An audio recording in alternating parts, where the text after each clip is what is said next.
अस्सलाम वालेकुम, this is आरा शफ़ी। उम्मीद करती हूँ आप तमाम लोग खैर खैरियत से होंगे। तो जनाब पाकिस्तान के स्क्वाड का ऐलान कर दिया गया है for the Asia cup and for the tri nation series 2025 between Pakistan, UAE and Afghanistan. And surprisingly इसमें बाबर और रिजवान शामिल नहीं हैं और उनके फैंस इस वक्त बहुत ज़्यादा नाराज़ हैं और सिलेक्शन कमेटी पर भी शदीद गुस्से का इजहार उनकी जानिब से किया जा रहा है। तो पहले कुछ बात कर लेती हूँ मैं स्क्वाड पे कि कौन कौन शामिल है और किसको क्यों नहीं खिलाया गया है।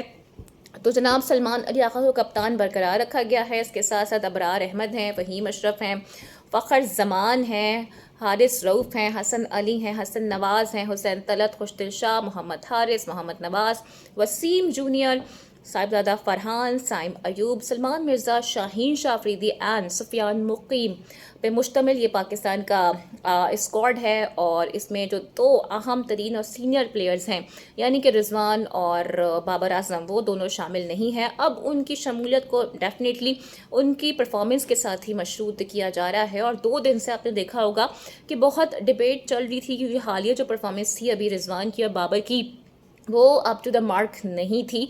और कहा भी यही जा रहा था कि वेस्ट इंडीज़ के ख़िलाफ़ जो हम सीरीज़ खेल रहे हैं, आइदर वो ओडीआई हो या T20 हो, गालिबन T20 में तो दोनों मौजूद नहीं थे, लेकिन जो ओडीआई सीरीज़ थी वो बड़ी इंपॉर्टेंट थी और उसमें अगर रिजवान और बाबर अच्छा परफॉर्म कर जाते तो डेफिनेटली उनकी जगह एशिया कप में या फिर ट्राई नेशन सीरीज़ में बन जाती। लेकिन चूँकि परफॉर्मेंस काफ़ी ख़राब रही और इस वजह से दोनों को अब ड्रॉप कर दिया गया है।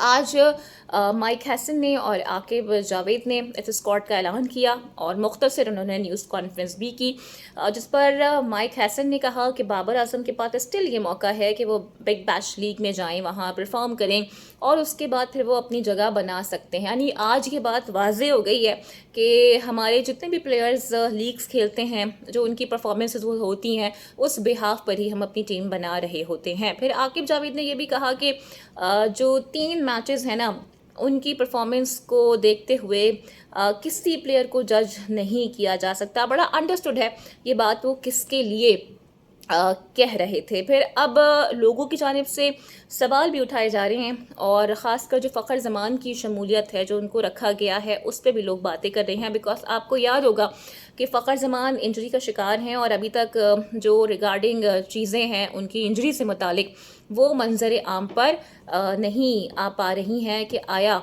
वो जब तक मुकम्मल फ़िट भी हो जाएंगे या नहीं हो पाएंगे। ऑल दो ये ख़बर आई थी कि जो उनकी इंजरी है वो इतनी शदीद नौयत की नहीं है और विद इन 10 to 15 डेज़ वो ठीक हो जाएंगे, लेकिन अभी तक मुकम्मल रिकवर वो नहीं हो पाए हैं। तो जो फैंस है वो ये कह रहे हैं कि बाबर को बाहर रखने के लिए जानबूझ के फ़खर ज़मान को शामिल कर लिया गया है। And by the way Tanveer Ahmed ने भी बाबर के लिए, रिजवान के लिए आवाज़ उठा दी है और वो ये कह रहे हैं कि अगर आपको लगता है कि आप दोनों की रिस्पेक्ट नहीं हो रही है या आपको इज़्ज़त नहीं दी जा रही है, तो मैं आपसे ये रिक्वेस्ट करूँगा कि आप दोनों इंटरनेशनल क्रिकेट से रिटायरमेंट का ऐलान कर दें। उन्होंने कहा we have the example of Virat Kohli as well, और इज़्ज़त अपनी अपने हाथ में होती है।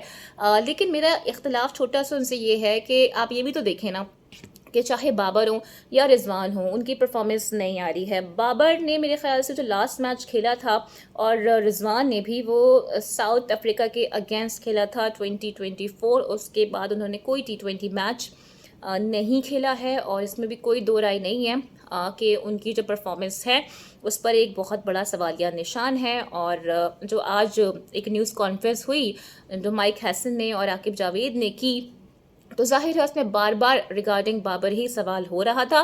तो उन्होंने ये वाज़ेह भी किया कि कोई फुल स्टॉप नहीं लग गया है T20 में इन दोनों के लिए, ये परफॉर्म करें और उसके बाद फिर वो टीम में वापस आ भी सकते हैं। ख़ासकर जिक्र किया उन्होंने बाबर आजम का और कहा कि वेस्ट इंडीज़ के अगेंस्ट एक मैच उन्होंने अच्छा खेला था, लेकिन अभी भी कुछ ऐसे ग्रे एरियाज़ हैं जिस पे उनको वर्किंग के लिए कहा गया है। तो जनाब टीम का तो ऐलान हो गया है, अब लेट्स सी ये टीम कैसी परफॉर्म करती है। लेकिन उन्होंने कहा कि हमारे पास अब बेटर ऑप्शंस मौजूद हैं, फ़खर ज़मान की सूरत में, साहिबजादा फ़रहान की सूरत में एंड साइम अयूब की सूरत में।